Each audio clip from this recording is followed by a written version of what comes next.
Miércoles 28 de febrero, penúltimo día, hermanos, de este mes de febrero, y es un privilegio, una vez más, el poder compartir el mensaje de la bendita palabra de Dios.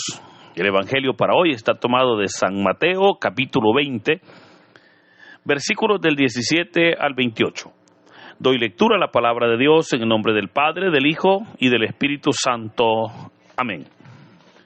En aquel tiempo, mientras iba de camino a Jerusalén, Jesús llamó aparte a los 12 y les dijo: ya vamos camino de Jerusalén, y el Hijo del Hombre va a ser entregado a los sumos sacerdotes y a los escribas, que lo condenarán a muerte, y lo entregarán a los paganos para que se burlen de él, lo azoten y lo crucifiquen, pero al tercer día resucitará.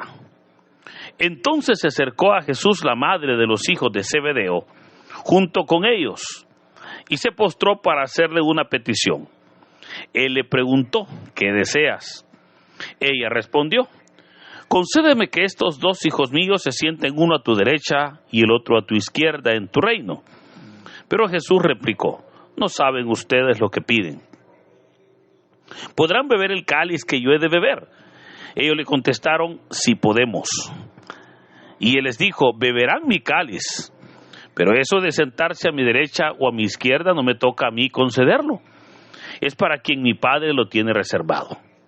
Al oír aquello, los otros 10 discípulos se indignaron contra los dos hermanos.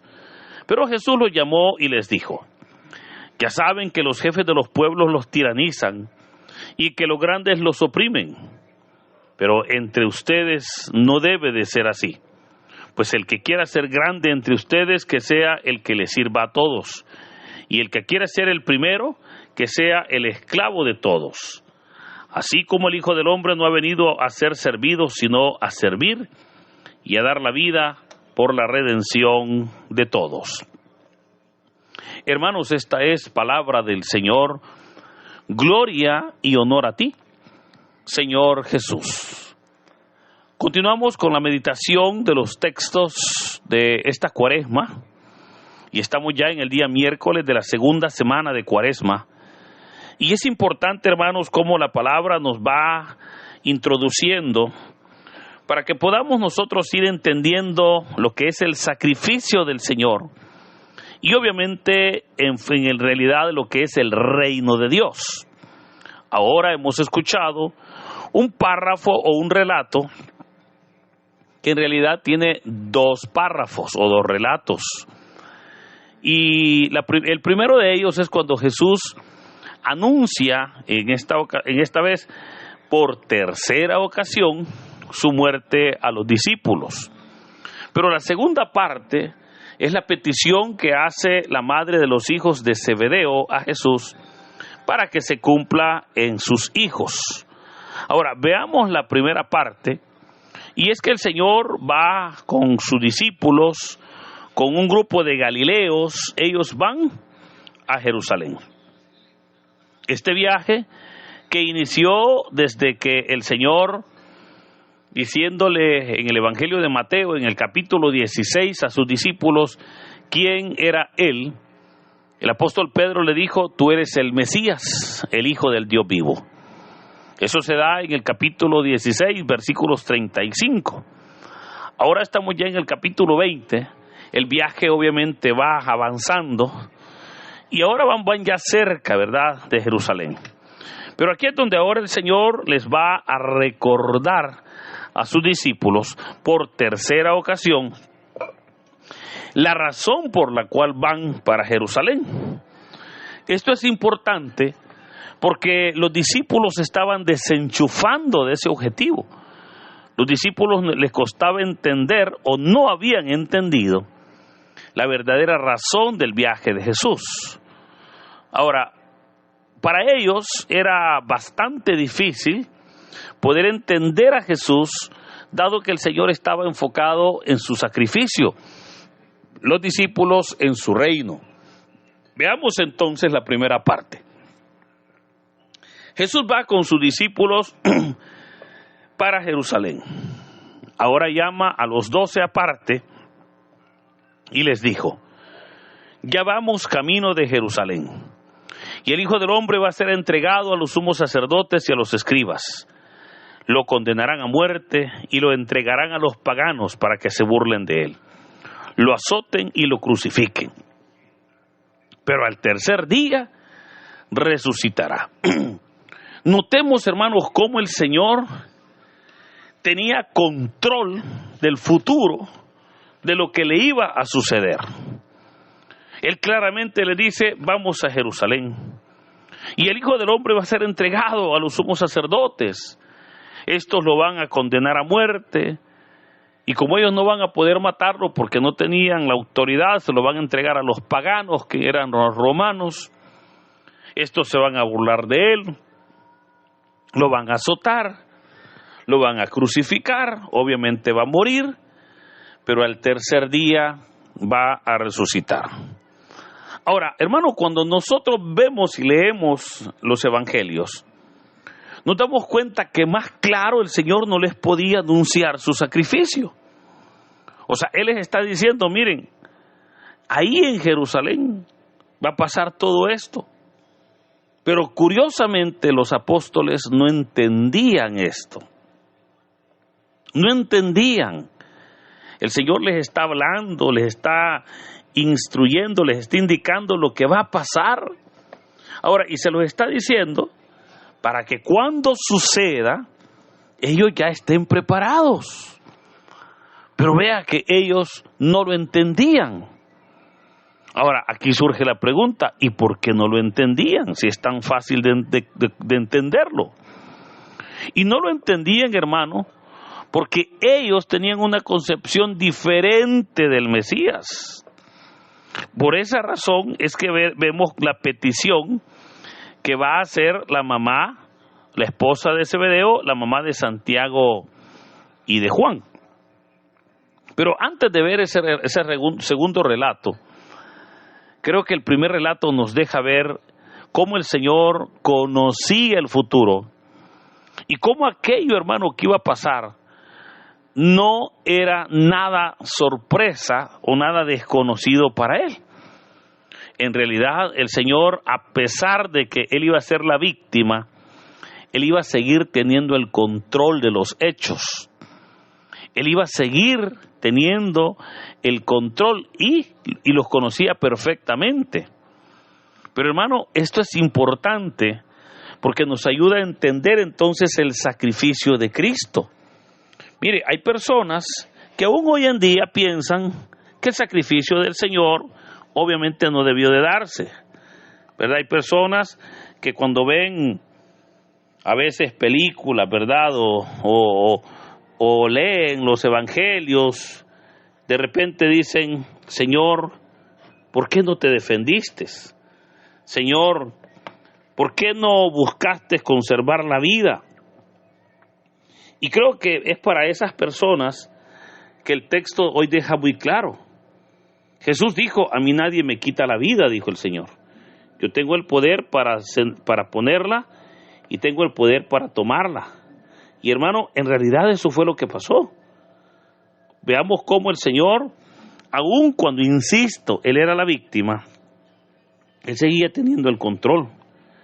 Pero eso entonces nos hace ver que su muerte fue una muerte totalmente voluntaria. Que su muerte fue una muerte que el Señor aceptó sufrir. Y todo por obediencia al Padre y por amor a nosotros. Esto, fíjese, hace todavía más especial este sacrificio. Porque, hermano, toda persona tiene que pasar por un sacrificio, pero obviamente porque no hay opciones. Pero si usted tuviera opciones de pasar por el sacrificio o de evitar el sacrificio, le aseguro que mucha gente diría, no, yo prefiero evitar el sacrificio. Yo prefiero evitarlo, yo mejor no quiero meterme en dificultades. Mas el Señor Jesús fue lo contrario. Él decide voluntariamente recibir el sacrificio, pero decide hacerlo obviamente porque nadie más podía hacerlo sin generar beneficios más que Él mismo, más que el Señor Jesús, quien era el único justo para morir por todos los injustos. Por eso, recuerde, la muerte de Jesús fue una muerte anunciada, pero también fue una muerte voluntaria para que usted y yo pudiésemos tener vida. Ahora, veamos que eso no lo entendían los discípulos. Ellos no lo entendían. Sin embargo, ¿cómo lo entendían ellos? ¿O qué es lo que ellos sí entendían? Y para comprender esto, veamos el segundo relato, que dice la palabra: entonces se acercó a Jesús la madre de los hijos de Zebedeo junto con ellos. Se postró para hacerle una petición y el Señor le dijo: ¿qué deseas? Ella respondió: mire lo que le pide. Concédeme, le dijo, que estos dos hijos míos se sienten, uno a tu derecha y el otro a tu izquierda, en tu reino. O sea, veamos cómo Jesús les está hablando de un sacrificio y ellos están hablando de un reino. Obviamente un enfoque diferente. O sea, notemos cómo muchas veces eso es lo que sucede. El Señor está hablando, ¿verdad?, de una entrega, de una manifestación de su reino, mas el pueblo está pensando en dinero, el pueblo está pensando en poder, el pueblo está pensando en tantas cosas. Ahora, veamos la respuesta que le dijo el Señor, porque le dijo: miren, no saben lo que piden. ¿Podrán beber el cáliz que yo voy a beber? Sí, le dijeron ellos. Y le dijo el Señor: en realidad sí van a beber el cáliz que yo voy a beber. Y cuando les dice el cáliz, les estaba indicando que en realidad iban a morir por él, iban a morir por el reino. Pero les dijo: eso de sentarse a mi derecha y a mi izquierda en mi reino, no me toca a mí concederlo, es para quienes el Padre lo tiene ya reservado. Notemos que el Señor no dijo que esos puestos no existieran.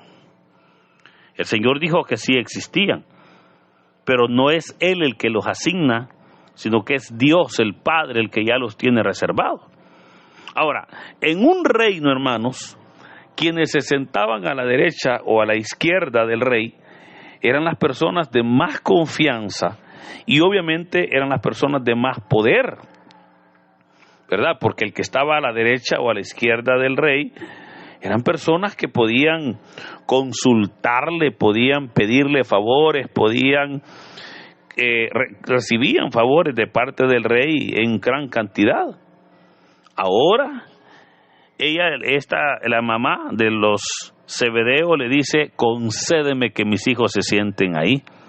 ¿Pero qué es eso? Es poder. Entonces, ¿qué le está diciendo ella? Concédele poder a mis hijos. Pero no era un poder como el poder espiritual, era un poder material. Por eso es que el Señor les dice: miren, no saben lo que piden. Ahora, el Señor, insisto, no negó que esos lugares existan. Claro, Él dijo: lo de sentarse a mi derecha y a mi izquierda no me corresponde a mí sentarlo, no me corresponde a mí asignarlo, porque ya está reservado para quienes el Padre lo tiene reservado. Ahora, usted se preguntará: ¿y para quiénes el Padre los tendrá reservados? Pues eso es lo que no sabemos. No sabemos, pero imaginémonos. Yo no me atrevería a pensar quién podrá ser, porque los criterios de selección de Dios son muy diferentes a los criterios de selección nuestra.